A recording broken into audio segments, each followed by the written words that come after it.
Hey dreamers, and welcome to Dreamers Unite, the talk show for dreamers. I'm Sherri Pullum, and thank you so much. I'm always grateful when you come back to this channel. On this show, we explore how do we make our dreams come true, right?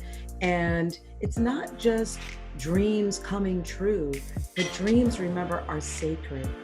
They are our life's calling, our purpose, right? They're our heart's desire. So today I have a really exciting young woman. Her name is Yasmeen Brown. Let me tell you a little bit about her. She has worked in the A&R department of Capitol Records, working with independent up-and-coming artists, consulting for Roddy Rich. She has helped Fetty Wap with his nonprofit organization that helps kids in his hometown of Paterson and other New Jersey communities. Yasmeen has extensive experience on social media, and she is being mentored by DJ Akademiks. Most recently, this is really exciting. All of it's exciting, but yes, this is definitely exciting. Most recently worked as a production assistant on Hbo'S Insecure. And she's going to tell us all about that journey and her experience on the set of Insecure. She's a life starter, a go-getter, and I'm going to, without further ado, I bring you Yasmeen Brown. Yasmeen, thank you for having me, first of all. So you made this huge move recently to California. What did you learn from that move? And how did you get the courage to just, I mean, literally, I think you moved in within a week, and what brought you there? Literally a week. Honestly, I always was taught growing up by my parents that like, you don't just have to be good at one thing.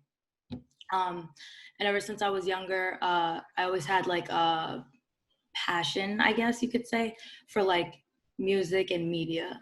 Like I always just wanted to be, like I wanted to talk about it. I felt like, no, my opinion's important too. I want to talk about it. I want you to hear what I have to say. So that's kind of what it started off as. And then I just realized that there's so many levels, like so many layers to, you know, quote unquote industry and, you know, TV and film and music and things of that nature, that you don't just have to stick to that one thing. So I was coming from a music background. I honestly got the position accidentally. You know what I mean? I tweaked a resume here and there or whatever. It sounded good enough to whoever was hiring. And I ended up getting it. And I was like, wait, so now I actually have to do this. Like now it's like I have to do it. So I was like, all right, I guess we're going to go to California. We're going to figure it out. So I think that sparked something in me because I've always been the type of person to go after the things I want. And not in the most conventional way or, you know, the most normal way, or the ideal way. So this took it to another level. So you went there to work. Tell me a little bit about who you worked with on the set of Insecure. Tell me a little bit about that. Tell us, our viewers, about that. I met honestly a lot of amazing people, a lot of really strong individuals that I could say that I took pieces of everybody and I kind of like put it together of who I envision myself in the future to be, who I would like to become. I met, you know, Issa Rae. She's an amazing person and amazing talent. You know, a lot of people at the actual HBO offices were also very, very, very nice people, very understanding people. You know, Amanda Seales is someone that I do look up to as well because she's just unapologetically herself all the time, even when it's inappropriate, all the time. You know, it taught me that like, if it's for you, it's for you. And I think people have like this picture in their head, like, I'm gonna go to Hollywood and I'm gonna make it big and I'm gonna, you know, eat with the rich and drink with the rich and I'm gonna be rich and it's gonna be great. No. If you're going to be on a cup of noodle diet in Jersey, you're going to be on a cup of noodle diet in Cali, which I was. Yes. So it just taught me that, honestly, if you're going to struggle, you're going to struggle anywhere. You might as well put your 200% effort into it, you know, attack things head on. And the worst that's going to happen is you're going to get rejected. Not the end of the world. You're not going to die. So I love that. As a matter of fact, I just interviewed recently a director, Mhm. and she's a theater director. But what she said is, you know what? When you face rejection or judgment, just so, oh well, whether it's in a good way, you're facing rejection because you're learning something, or whether you take it personally, you just go, oh well. Exactly. So oh well. And an oh well moment for you too is you decided to not go to college, right? You started Yes. that journey for yourself. And I want to speak to that because not everyone that they're going to be their journey, right? Right. Right. And there's nothing wrong with that. You chose another path. Tell us how you came about that decision, because you did try it, and how that really wasn't the fit for you.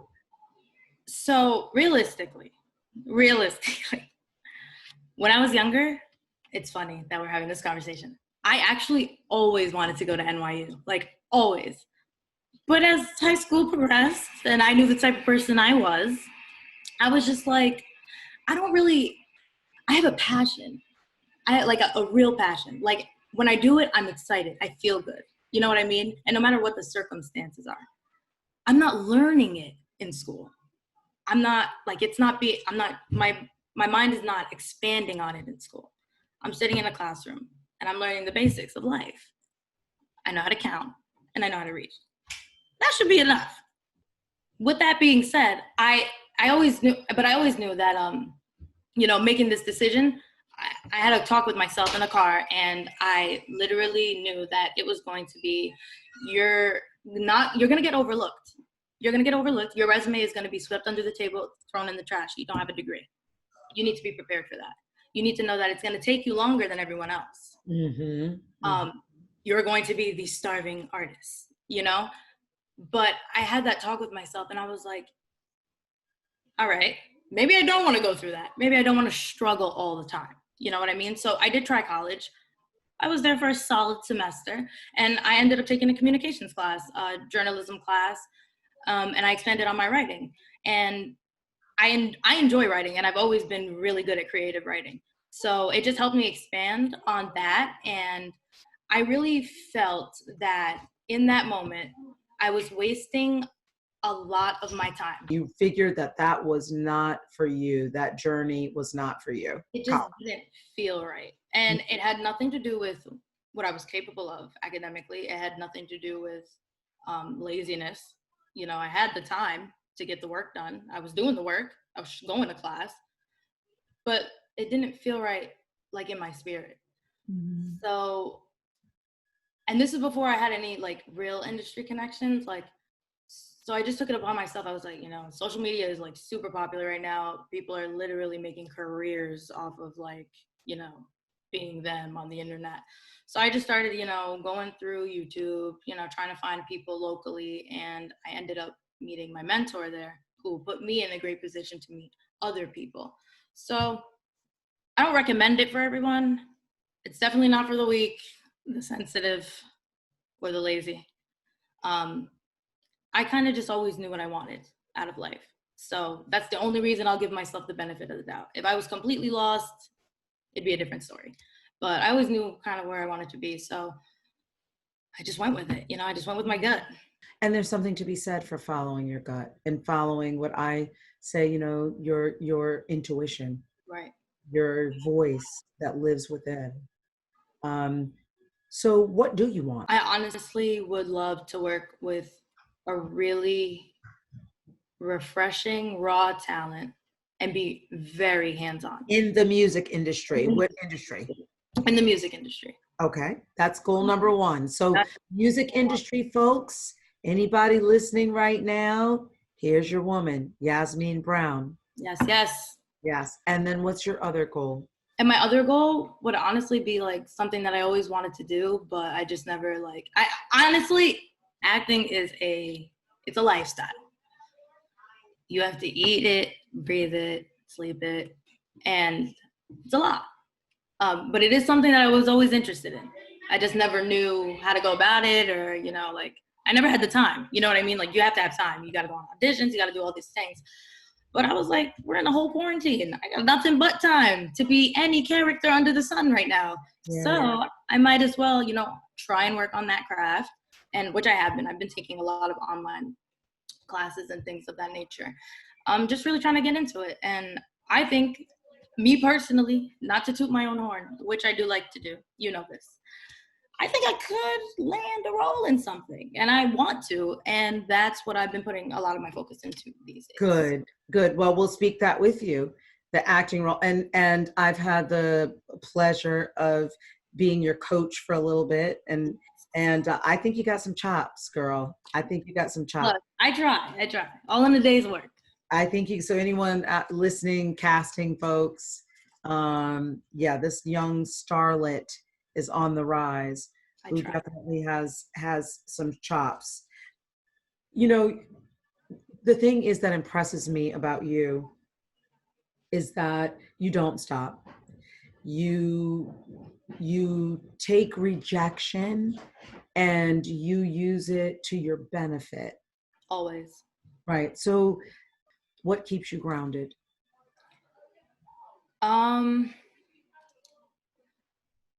My mother keeps me grounded. I know that's so cliche. Everyone says that. I'm so glad you said it. Yes, Fatima. So my mother came here an immigrant, and she always loves to throw this in our face. This is when she calls us lazy. She's like, I was working at 13. I was like, girl, you're in a third world country. We can't get working papers till 16 here. And she'll always say that. And I'm like, she's like, we're just natural hustlers, us immigrants. We're just natural hustlers. We're about hustle and bustle. And she always used to call me lazy when I was younger. So when I found something that I was good at, I made sure to always put the extra effort in. So you can see, it's not that I'm lazy. This is it for me. Like, this is it. Like, this is what I'm going to succeed in, you know? And she has dealt with a lot in her own personal life, you know, as everyone does. But it's things that are so detrimental to the soul that I can't fathom how one could just put on clothes and go to work the next day with a smile on her face. That is something I always admired. We would be going through it. We'll go through it in the house. But we walk out that door, we go to the grocery store, she's smiling, she's talking to people, like nothing ever happened. She never allowed herself to wear her hurt or her pain or her, you know, she never allowed us to let her be seen as discouraged or weak. So, and these are things that I didn't pay attention to as much when I was younger.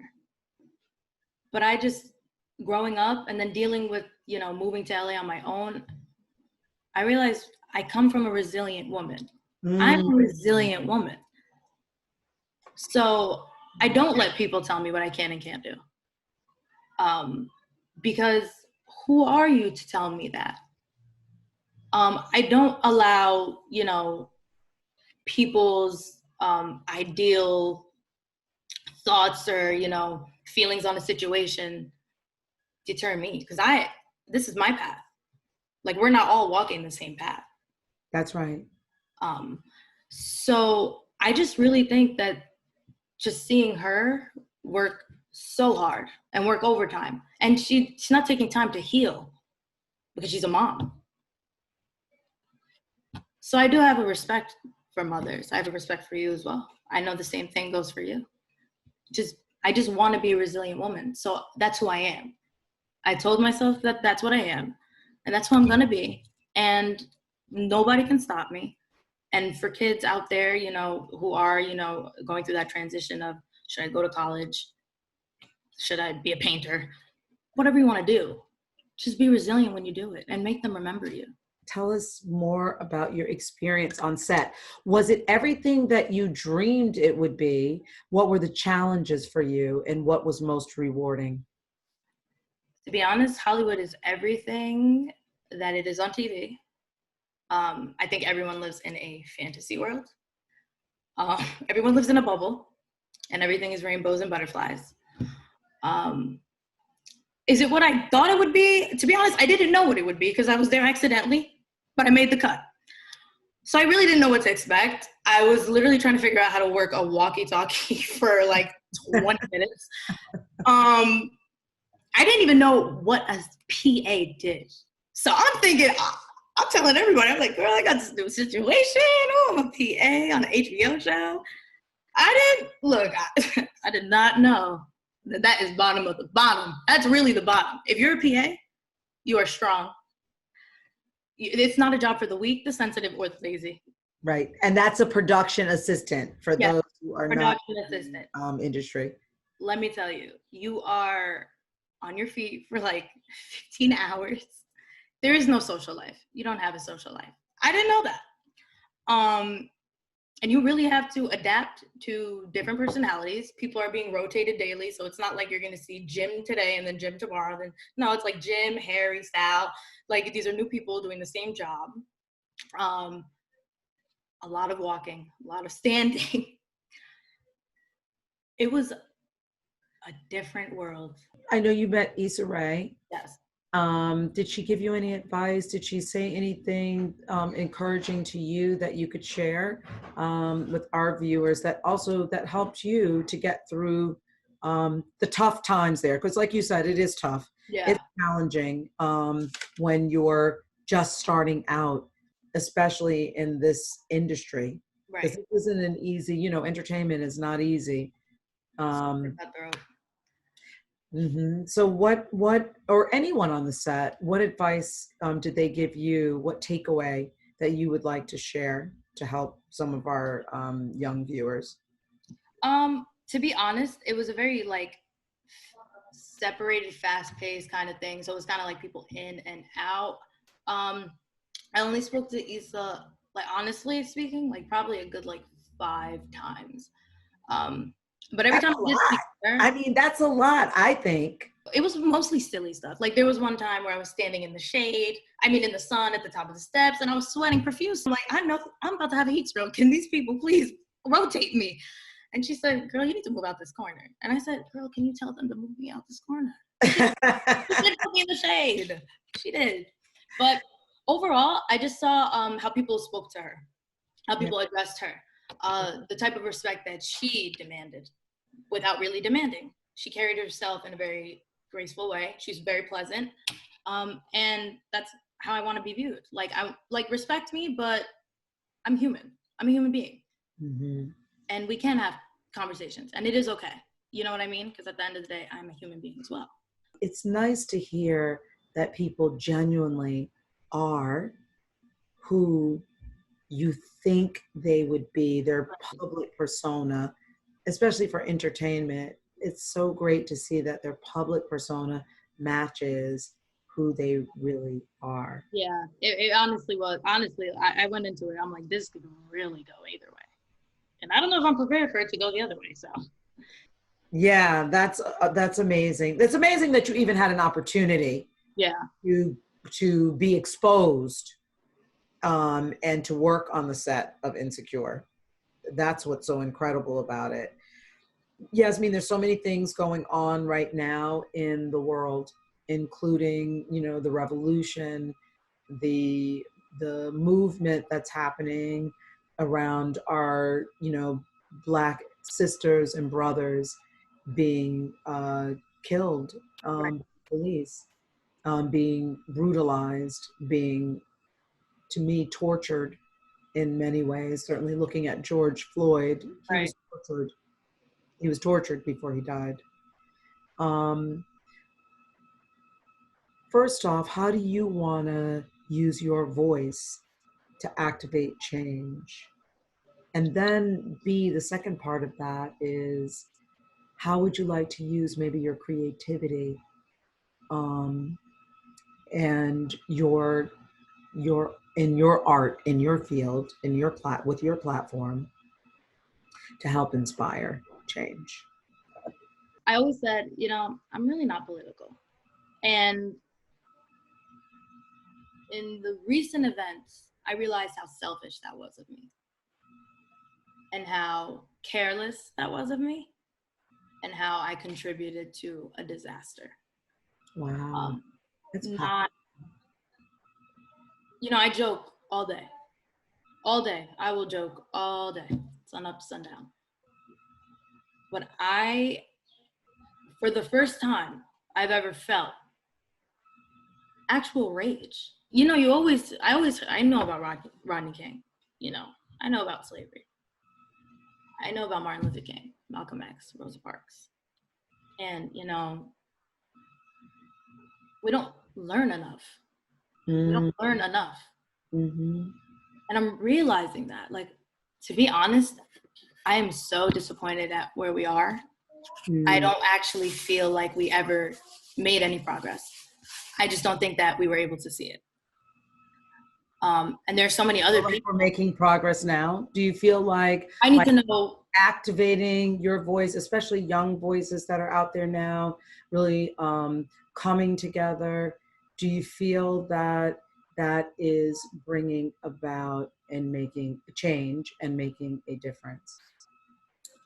I think we're definitely making noise. Mm-hmm. Now I need us to be heard. Meaning laws need to be changed. I need laws changed. Yes. I don't think it even makes sense for you to only train 6 weeks and become a police officer. I think they need to do mental health screenings. Yeah. I think that there needs to be constant therapy. I need to know if you were the kid in school who was bullied and if you're going to take this position of power and abuse it. I need to know that you're capable of protecting and serving every color under the sun. Yes. I need to know you're not going into this job with an agenda. Yes.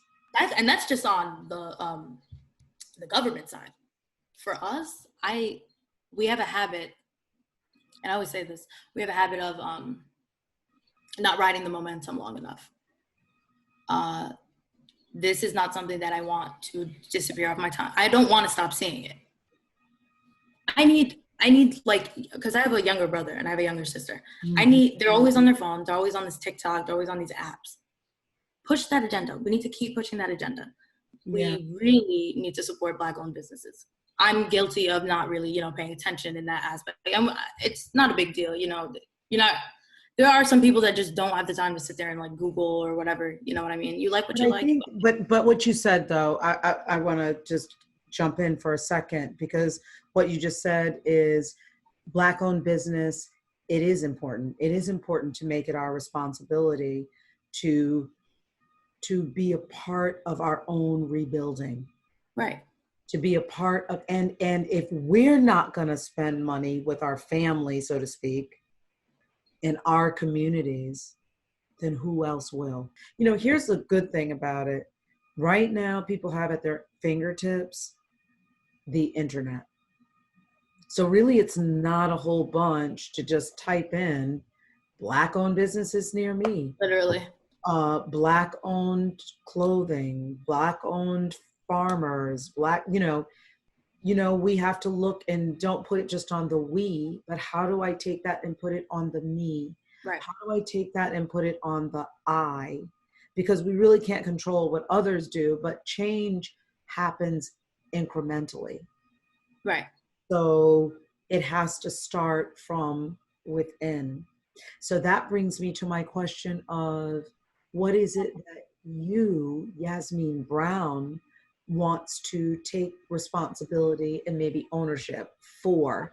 And this is just a conversation. You may find maybe right now, hey, I don't know what that is. I don't know where my voice is right now in this movement, but maybe here's some small ways that I believe I could be part of a solution in this way.